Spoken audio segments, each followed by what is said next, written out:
When we're looking at our own channels as brands, there's also an opportunity for suppliers to enhance their own social media presence. As Mike and Reed mentioned before, suppliers tend to over focus on themselves. And it's really how it used to be, right? It's just not like that anymore. We have to think about what does the operator need? And this is very apparent on social. Within the report and our analysis, it showed that higher engagement is seen on supplier content when it includes people, not just product.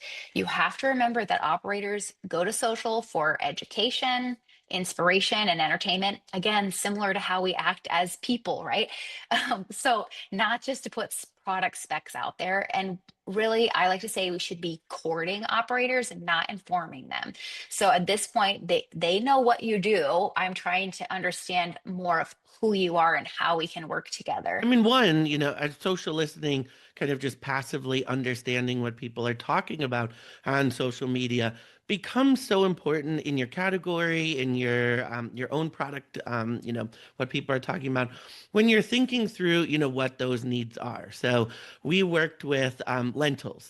So the lentils board out of Canada was looking at, chefs and what they were talking about. And we actually went to Reddit and we did some social listening in the chef subreddits. And we found that there were chefs in those subreddits that were saying, I love lentils for the homemade plant forward burgers that I'm putting on the menu because they're so cost effective and, I can use them in catering and they hold really well. And for all these reasons. And so it kind of, spoke to us on, okay, this is a very operator-led initiative that we should, support and jump into and figure out how do we create those solutions. So making sure that you take the time to listen to those conversations.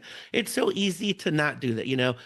I put on my calendar 30 minutes at the beginning of the day just to kind of consume what's on social media and Mhm. what's that. And it's always the first thing that falls off. You got meetings and I have things to do, but it's so, so important to do it.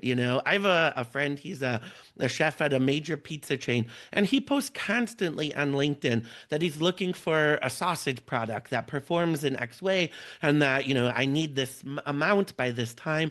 And unless you're, on LinkedIn and listening to him, you would never know that opportunity is there. But I think, we've talked about this entire time, and Reed, you were just saying, is it's got to be so relevant to them at the end of the day. You see them saying things like that, and you see those, thirsty salespeople in the comments that are like, well, I have a chocolate cake, and, and like, it's just not relevant at all to what that.